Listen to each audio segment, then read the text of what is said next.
underneath the hill right now. Hey Yeah. guys, welcome back So to another episode of Tell It to Trevor. Today on my podcast, I have let you do your little own intro.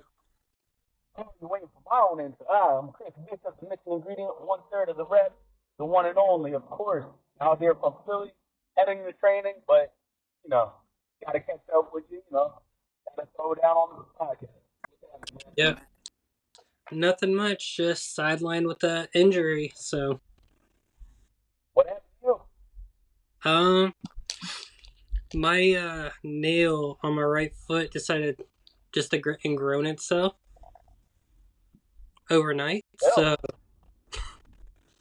all right, gross, but okay, I'm like out of action for a week. fair enough. And what better way to do it than, hang out with me and talk to me before I go to training? Well, see, I've been doing episodes since like 3 o'clock today. Holy hell. Yeah, That's not just for bad, the but day. just for today alone, Just today alone, it's been since 3 p.m. I've been recording with people. it's hustler is never over. Exactly. Never stop Um, hustling. what sparked your interest in the professional wrestling industry? Honestly, it's just one thing that I've always wanted to do. Ever since you're a little kid, you get a shot, you finally step in that ring, you just never want to leave it. You Yeah. kind of get I don't want to say addicted to it because that's a bad terminology in a sense, but you just feel that heartbeat, and you just know where your heart got to lead. Yeah. Um, and then what school did you go to for the fans? I went to a couple. So I started out in one in Philly. I'm not going to even acknowledge their name. And then I went over to CCW. CCW ran there for a couple years, and now luckily I've gotten a chance to run under Catch Point.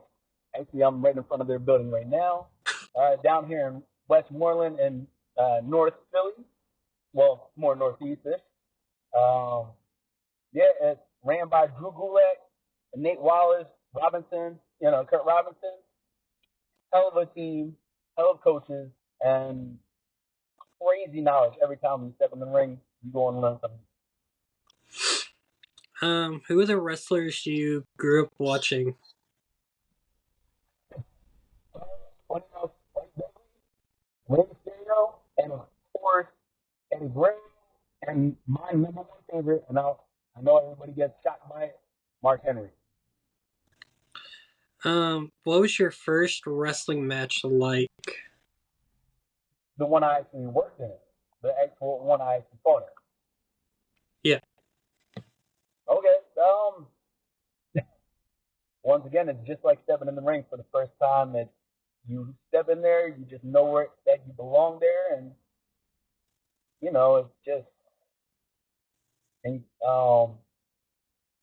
you just know where your worth is, and Yeah. then you just want to build off of that, and you don't want to get a big head, but you want to build off of what you know and what you've gotten and how the crowd reacts, and you just got to learn from there. Every step of the way is another learning process. What are your goals for the future in the wrestling business? Goal is my future. It's always to be on TV. Number one, always make money, and secondly, and the one closest to my heart. Obviously, I got to make money, so I got to get bills paid. However, the one closest to my heart is always teaching the ones coming in next behind me. I know I've been here for a while, so my knowledge has grown, and thankfully I've been with the team, the rep, Nate Wallace and David McCall. I will always give shout outs to them. I will always give credit to them. They have taught me so much, and I can only be right by handing it down to the next generation. Yep. What is your wrestling persona or character for the fans around the world? But it's literally just me. Um, so I went 8 years military, came out. I've always been in Philly. I've always been doing my thing out here in the streets, but at the same time, I'm disciplined. Uh, you get in the ring, I'm gonna knock you out. I mean, point blank period. I'm coming home with this paycheck. I'm Yeah. making it real quick and simple. I'm the missing ingredient. I'm making that smooth recipe every time. Can you share a memorable moment from your wrestling career so far? Let's see. There's so many of them. A memorable one, huh? Well, there there is a few. There I remember my first tournament in death. I didn't participate, thankfully. Um, I'm not that deathmatch guy. I'm not. Never going to be. I'm cool with Yeah. that. There's millions other ways how to make money. However, it was Danzig versus DJ. He came out in a bulldozer, and he tried to bury DJ alive. By far, one of the craziest moments I got a chance to be part of. Um, that was really cool.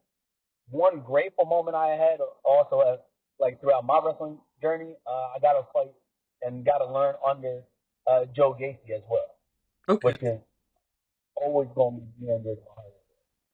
We're just now going by Husky Harris. Not Husky, what's it called? No, where's he going? Can't think. I It's know the match. I don't know the name either, to be honest with you. Huskus. And I'm all right. I was gonna say I'm not trying to come at him. I just don't know the name. I know him as who he is, Yeah. and he's a friend. I'm gonna call him my friend's name. Is how it is. Yeah. He's going by that in the Wyatt Six. Yes, yes. So he is killing it over there. I Yes. wish I could see more of the Wild thing. Yeah. I think it's because Bo was injured with an injury. Very cool. So Unfortunately. sometime this last week, I heard he just got cleared. Okay. So that's not too bad then. All right. So I'm sure it's coming up soon. Yeah. We'll be seeing more. Can you describe the feeling of winning your first championship? I would, however, I never won a championship yet. I'm still fighting and grinding. I've been in, I've been in here for about a little over 10 years. Did I win a championship? No. Have I learned a lot? Absolutely. Have I whooped a lot?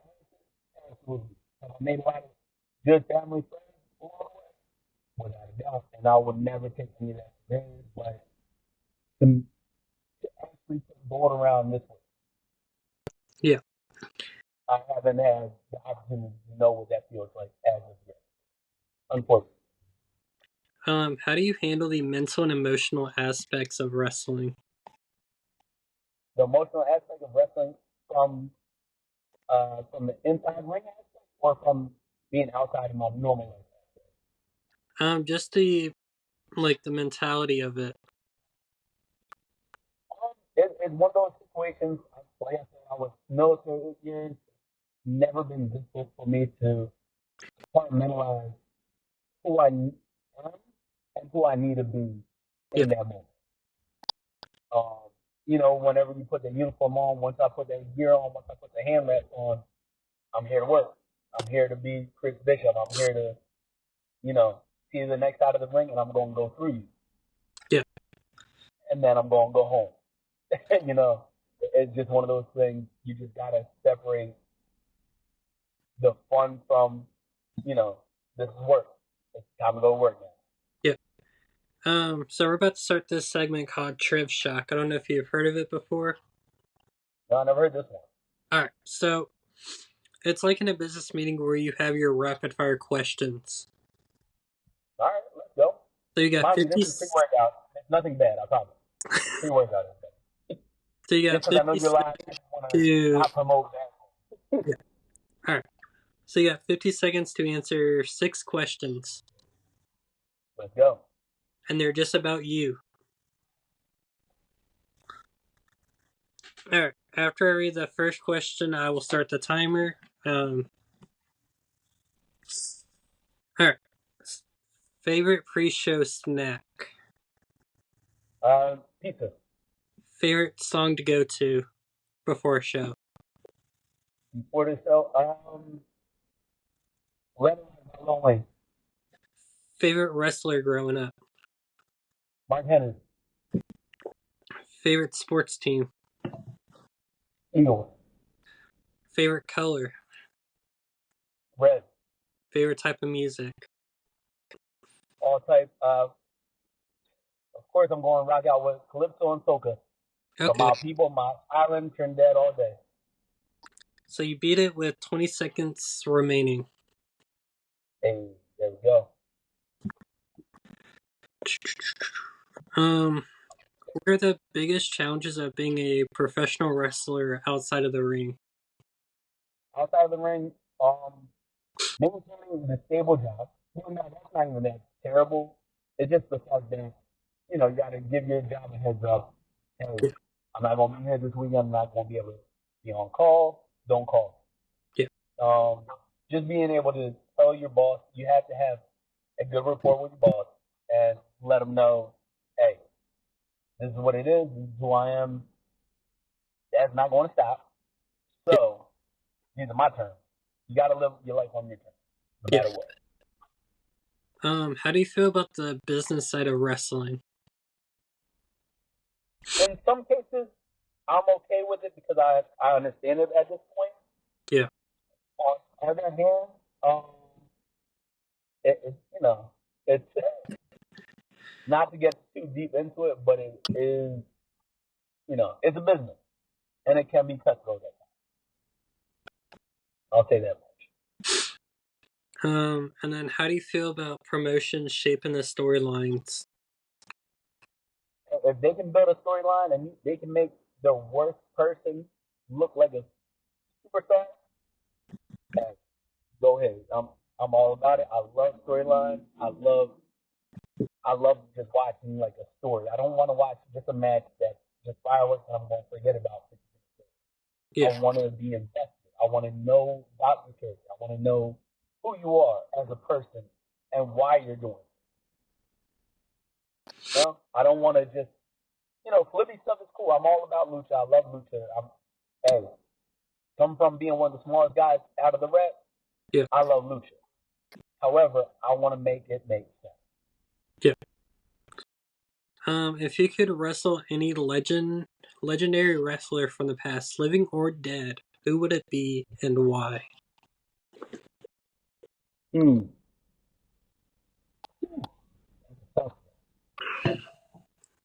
Honestly, there's a couple answers. So number one and two, both are similar, um, similar in build, and I think I would still be able to put on a phenomenal, legendary match and storytelling on both of them. I'm gonna have to go with Eddie Guerrero and Ricky the Steamboat. Okay. They both would be phenomenal with storytelling. The moves that we would be able to incorporate to each other are both our styles would not clash. It would complement each If you could attend a wrestling seminar session with any wrestler, who would you pick? other. What say that one question? If you could attend a wrestling seminar session with any wrestler, who would you pick? Um, any wrestler that's here now. Now or past? Now okay. Um,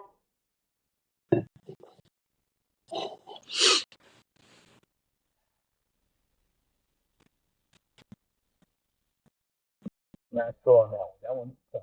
I'm gonna have to say, there's so many different legends, so many different minds that I would love to pick.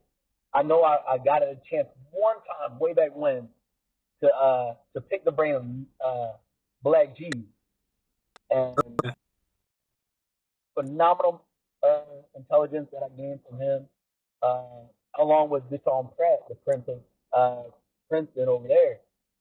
Also, smart as all hell. Nate Wallace, like I said, he will teach you anything under the sun that you need to know. Like literally from being just a good person to whooping ass in that ring. Like Yeah. he will tell you every step of the way how to do it, why to do it, and how to pull it off with finesse. Okay. Yeah, it's one of those I can't just answer with one person's Yeah. question. Um, If you could have a wrestling legend as your mentor, who would you choose? Of course, the man, the myth, the legend. I would have to go with Paul Heyman. He's the best branding business ever. He's been in it since he was what, 13. I mean, if you can learn from him, there's no use trying at that point. You know? Yeah. What is your opinion on wrestling crossover events with other sports or entertainment industries? Like, what's wrong with it? It's what we do. Like, so this is my essay on any form of entertainment, any type of sports. And why you're watching it is take away from what's going on in your life. Yeah. I'm bringing you into my world. If I get a chance to show you who my world is and what my world is about, and I can brighten your day up or uh, give you a storyline or get you invested in who I am, I've done my job, number one. And number two, you're having a better, different day than what you already originally had. Yeah. Let's see. What advice would you give to an aspiring wrestler? Don't quit. I mean, I know that's a continuous thing, as always, as everybody always says. But honestly, it's a big thing. Don't quit. This or that. Uh, don't get down. You know, don't stay humble, Yeah. but be confident. That's the biggest one. Stay humble, but be sure in everything you fucking do. Like, if you want to do something, be Yeah. damn sure you're going home. Okay. Can you talk about a significant rivalry you had and how it helped you grow as a wrestler? Um, I mean, there's plenty of times where you have to take charge. I mean, you gotta. There's moments where things aren't going to go exactly as planned. You know, like I'm going to go in here. I'm going to get this W real quick and easy. It's not going to work out all the time as easy as you plan. You're Yeah. going to need to put in that work. You're going to need to push down. You're going to need to dig a little deeper, if you Yeah. would. You know, pull your bootstrings up and get to work. It's one of those situations you just gotta you kind of gotta fight under fire to bring your confidence up. Yeah. And that one thing I always love about wrestling as well is just it'll teach you a lot about yourself, who you are, and what you're willing to do. What was it like working with a particular wrestler that you clicked with in the ring? It was always great. One person that I've always been able to work with is Dante Caballero. I'm sorry if I mispronounced the last name. He's a phenomenal wrestler, though. Storyline, phenomenal. Hey, we can go in there, throw some bows, Yeah. and come out with everybody cheering for both of us. Hell, they can boo me, cheer him, boo him, cheer me. No matter what happens, by the end of the day, that crowd's going on home happy. He's always definitely a top one. Joey Conway. I only got to fight with him only a few times, but every single time, perfect outcome. Yeah. Can you describe your training process and what was the most challenging part of learning to wrestle? The most challenging part of wrestle, I'm gonna start with that one. The most challenging part of wrestle is to build up your confidence, is to be sure in everything that you do. You know, like going back to the confidence level, you gotta be able to. This is what my plan is. This is Yeah. what I'm going to do. I'm not going to half-ass it. I'm not going to half-step it. You know, I'm going in head first. My training process, however, I definitely lean heavy into what I've learned since I was a young kid. You know, I used to be in football. I used to be in swimming. Um, I did track and field. So I go for runs at least twice a week. In the gym at least 3 times. Okay. I swim when I get a chance to because that's what I got. And I incorporate anything that I know I need to scratch. I need to work on myself. Number one, that's always been my strong suit. I don't care how old or hurt I am. Myself will always be the enemy of any of my workouts. And it has helped me out in the ring so much with my acrobatics and my style. Those myself will come in every time. Yeah. What hobbies bring you joy outside of the wrestling world? Outside the rest of the world, which is one where I got my missing ingredient. I love cooking. That is a big thing. I will put out the occasional cooking video, of course, on TikTok. Uh, the real Kris Bishop, 88. And of course, I love painting, love drawing. It just something about that is kind of sensical in a sense of just like it is in the ring. It'll give me my meditation that I need. Yeah. The biggest meditation I can always have is being in the middle of chaos. Let's see. What is your favorite gear that you have ever had made? I still haven't had it yet. I'll be honest. I've only had but a few pieces of gear.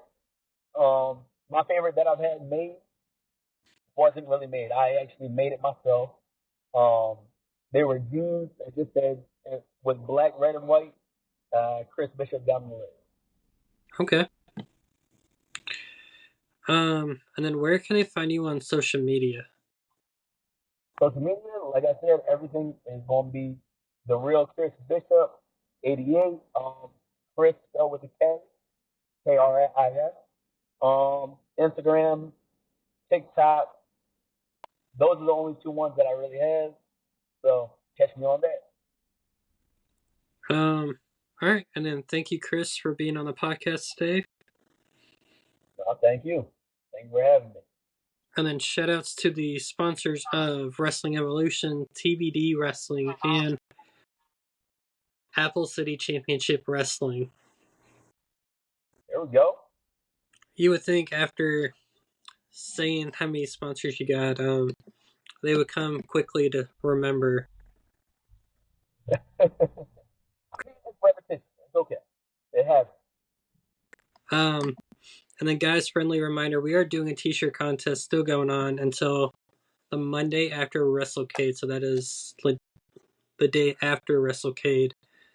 Which you can also catch me at WrestleCade with Corey Dillinger, Tommy Okami, and Rafael Delgado. Corey, I said, what's up? Will do. Me and him talk roughly every week. There we go. Tell him I'll smack him later. All right, will do. But guys, back to the contest. You can enter it in. There's one separate for the wrestlers and one for the fans. On the link trees on the profiles. Which were on Instagram, X, Facebook, YouTube, Spotify, Apple, iHeartRadio, SoundCloud. I think that's it. There's a lot to remember.